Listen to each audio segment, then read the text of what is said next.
सुप्रभात। आज मैं शालिनी आपको वितान भाग 2 का पहला पाठ सिल्वर वेडिंग मनोहर श्याम जोशी जी द्वारा रचित यह पाठ समझा रही हूँ। ये सिल्वर वेडिंग मनोहर श्याम जोशी जी द्वारा रचित एक लंबी कहानी है। इस कहानी में सेक्शन ऑफिसर वाईडी पंत यशोधर जी के चरित्र और पीढ़ी अंतराल को उजागर किया है।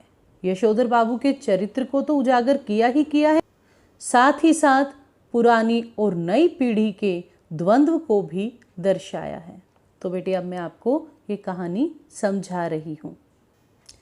सबसे पहले बेटा सिल्वर वेडिंग का क्या अर्थ होता है। सिल्वर वेडिंग यानी शादी की रजत जयंती।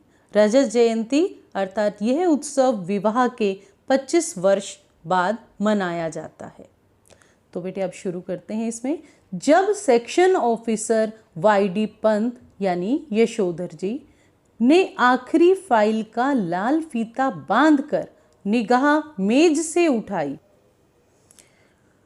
निगाह यानी कि दृष्टि, अपनी नज़र मेज से उठाई, तब वह दफ्तर कार्यालय की पुरानी दीवार घड़ी 5:25 बजा रही थी। उनकी अपनी कलाई घड़ी, जो उन्होंने हाथ पर घड़ी बांधी हुई थी, उस घड़ी में 5:30 बज रहे थे। पंत जी अपनी घड़ी रोज सुबह शाम रेडियो समाचारों से मिलाते हैं, इसलिए उन्होंने दफ्तर की घड़ी को ही सुस्त ठहराया कि दफ्तर की घड़ी में अभी सही समय नहीं हुआ। फाइल आउट ट्रे में डालकर उन्होंने एक निगाह अपने मातहतों पर डाली। तो बेटा यहाँ पर मातहतों यानी कि जो उनके अधीन काम करते हैं, जो उनके ही कारण 5 बजे के बाद भी दफ्तर में बैठने को मजबूर हैं। यदि यशोधर जी पहले दफ्तर से पहले चले जाएं तो वो सब भी उनके साथ साथ ही दफ्तर से चले जाएं, लेकिन उनके कारण ही वो भी 5 बजे तक दफ्तर में बैठे हुए हैं। चलते चलते जूनियरों से कोई मनोरंजक बात कर दिन भर के शुष्क व्यवहार का निराकरण कर जाने की कृष्णानंद यानी कि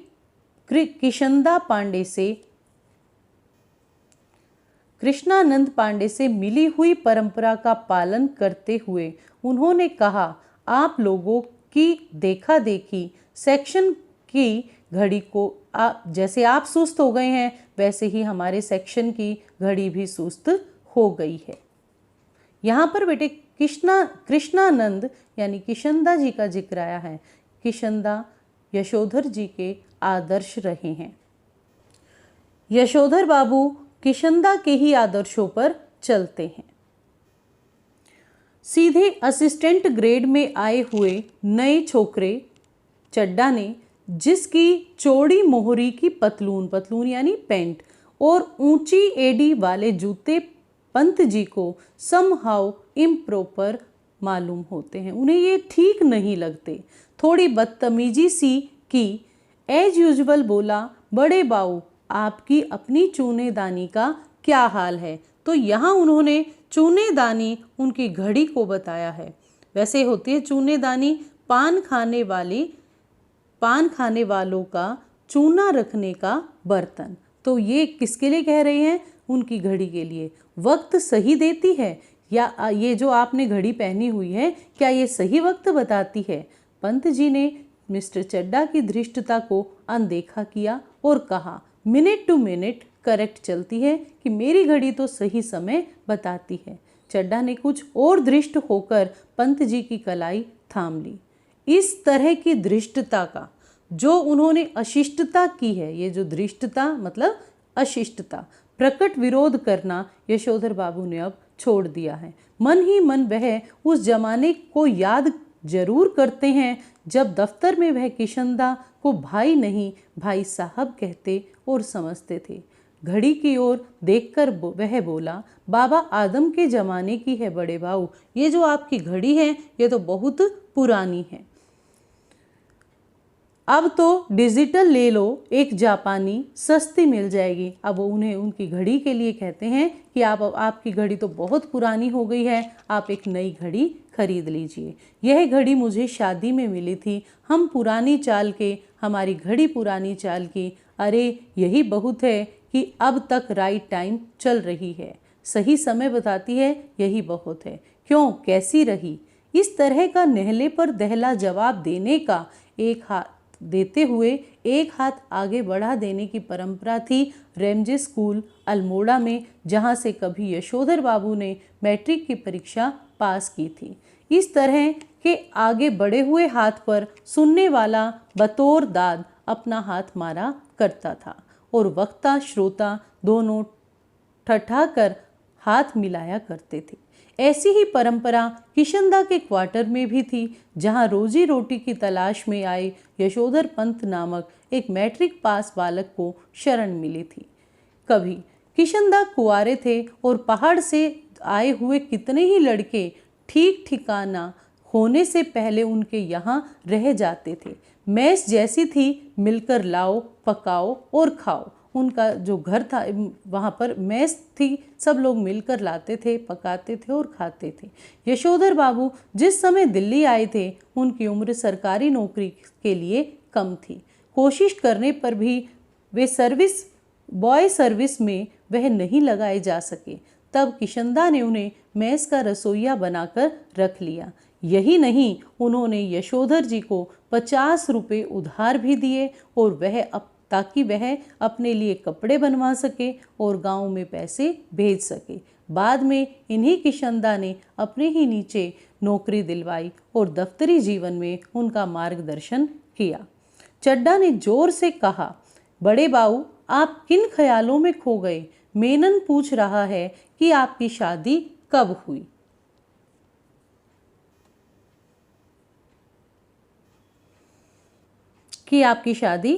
हुई। यशोधर बाबू ने सक पकाकर अपना बढ़ा हुआ हाथ वापस खींचा और मेनन से मुखातिब होता है उनके सामने मुंह करके, उनकी तरफ मुंह करके बोला, नाउ लेट मी सी।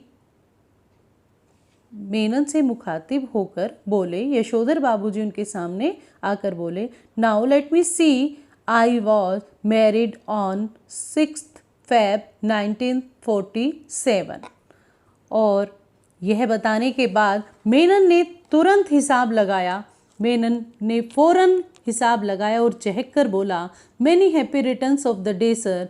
आज तो आपका सिल्वर वेडिंग है, आज तो आपकी शादी को 25 वर्ष हो गए हैं, आपकी रजत जयंती है, आपको यह मुबारक हो। शादी का पूरा 25 साल हो गया। यशोधर जी खुश होते हुए झेपे और झेपते हुए खुश हुए। यह अदा भी उन्होंने किशनदा से ही सीखी थी। चड्डा ने घंटी बजाकर चपरासी को बुलाया और कहा, सुन भाई भगवान दास, बड़े बाबू से बड़ा नोट ले और सारे सेक्शन के लिए चाय पानी का इंतजाम कर फटाफट।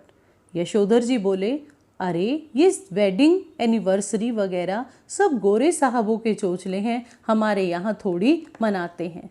चड्डा बोला, मिक्सचर मत पिलाइए गुरुदेव, चाय मट्ठी लड्डू बस इतना सही तो सौदा है, इसमें कौन आपकी बड़ी माया निकल जानी है। यशोधर बाबू ने जेब से बटुआ और बटुए में से 10 का नोट निकाला और कहा, आप लोग चाय पीजिए, दैट तो आई डू नॉट माइंड, लेकिन जो हमारे लोगों में कस्टम नहीं है उस पर इंसिस्ट करना, दैट में समहाउ इम्प्रॉपर फाइंड करता हूँ, मुझे ये चीज़ें ठीक नहीं लगती। चड्डा ने 10 का नोट चपरासी को दिया और दोबारा से बड़े बाबू के सामने हाथ फैला दिया और कहा, एक नोट से पूरे सेक्शन का क्या होगा, क्या बनेगा, रुपए 30 हो तो चुग्गे भर का जुगाड़ करा सके। सारा सेक्शन जानता है कि यशोधर बाबू अपने बटुए में 100-150 रुपये हमेशा रखते हैं, भले ही उनका दैनिक खर्च नगण्य हो। और तो और बस टिकट का खर्च भी नहीं है। गोल मार्केट से सेक्रेटेरिएट तक पहले साइकिल में आते जाते थे, इधर पैदल आने जाने लगे हैं, क्योंकि उनके बच्चे आधुनिक युवा हो चले हैं और उन्हें अपने पिता का, ये बेटा एक प्रश्न पूछ लिया जाता है, यशोधर बाबू ने साइकिल की अपेक्षा दफ्तर पैदल जाना क्यों शुरू किया।